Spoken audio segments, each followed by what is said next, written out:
এত পরিমাণ সাথী হয়েছে যে আমাদের এই কামারপাড়া ব্রিজ থেকে ওই শেষ পর্যন্ত জায়গা দেওয়া যায় না। তো আমাদের সাথী দেখে তারা মাদ্রাসার ছাত্র দিয়ে ওই প্রথমের ওই গেট থেকে যেখানে বিদেশি কামরা ইট পাটকেল নিক্ষেপ করে, এই ইট পাটকেল নিক্ষেপ করার কারণে আমাদের সাথীরা অনেক রাগান্বিত হয়, তাদেরকে রিকোয়েস্ট করে যে ভাই তোমরা এখান থেকে চলে যাও, আমরা তো তোমাদের মারতেছি না। তারা এই কথা বলার কারণেও থামে না, তারা আরও বেশি করে মারতে থাকে। এক পর্যায়ে আমরাও পাল্টা ধাওয়া করি। তো এক পর্যায়ে যখন পাল্টা ধাওয়া করতে করতে আমরা ভিতরে ঢুকে পড়ি, তো ওই টিন সেট মসজিদের কাছে যখন আমরা যাই, দেখি ওইখানে আলেমুলামারা আছে, মাদ্রাসার ছাত্র আছে। তাদেরকে বললাম যে আপনারা আলেমুলামা, আমাদের সম্মানীয় ব্যক্তি, মাথার তাজ, আপনাদেরকে আমরা সম্মান করি। আপনারা যে আমাদের কাছে এই কাজগুলো করলেন, এগুলো কি ঠিক করলেন? আমরা তো আপনাদের মারতেছিও না, আমরা মাঠেও প্রবেশ করি নাই, কেন আমাদেরকে উস্কাইয়ে দিলেন? তো আপনারা এখন চলে যান, আমাদেরকে মাইরেন না, আমরা মাঠে অবস্থান নেব।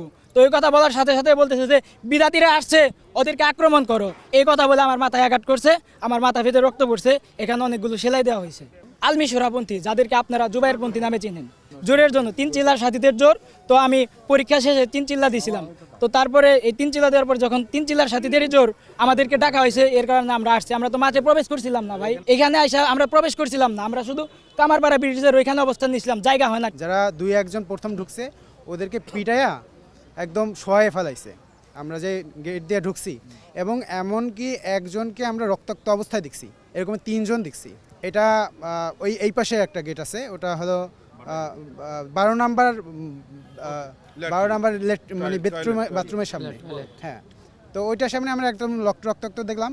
তো ওনরা ওই পাশে ছিল, তো ওনরা এক সময় ইট পাটকেল আমাদের মারতেছিল। টিন শেড যে মসজিদ আছে ওর ভিতর থেকে ইট পাটকেল মারতেছিল।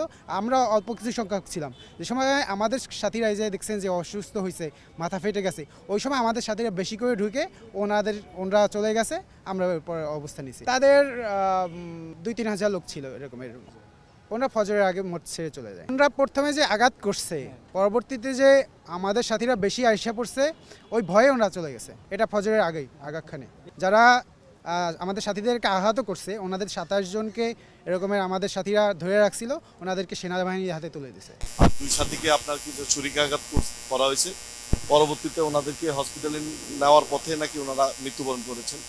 আল্লাহ তাআলা ওনাদেরকে জান্নাত নসিব করুক। আর অনেক সাথীরা আহত হয়ে হসপিটালের মধ্যে আছে। তো আসলে আমরা আসলে এই ধরনের সংঘাত চাই না। আমরা সাধারণ মুসলমানরা চাই কিভাবে আমরা আল্লাহ রাসূলের এই দিনের মেহনতের কাজ করব। হ্যাঁ, কারণ আমরা আসলে এই দাওয়াতে তাবলীগের মেহনতের কারণেই আমরা অনেকেই আজকে আসলে দেখা গেছে দিনের মেহনতের মধ্যে আসতে পারছি। তো এই জন্য আমরা বলবো যারা আজকে জুবাইরপন্থী, যারা এই ধরনের কর্মকাণ্ডের সাথে জড়িত, আপনারা আসুন, সবাই আমরা একসাথে, এক সময় আমরা সবাই একসাথে মেহনতের কাজটা করছি। হ্যাঁ, আমরা আবার এই মেহনতের কাজটা আবার একসাথে করি। এভাবে সংঘাত করে আসলে আমাদেরকে মানুষ ধিক্কার দিচ্ছে। কারণ যারা আমাদের এরকম ইহুদি নাসারা আছে, আমাদের অন্য বিধর্মী ভাইরা আছেন, তারা আজকে আমাদেরকে নিয়ে হাসতেছে যে আসলে দেখা গেছে আমরা এই ধরনের কার্যক্রমগুলো করতেছি। তো এই ধরনের কার্যক্রমগুলো আসলে আমাদের দাওয়াতে তাবলীগ, অন্তত আমাদের দাওয়াতে তাবলীগের মেহনতের সাথীদের জন্য এটা আসলে সুন্দর দেখায় না।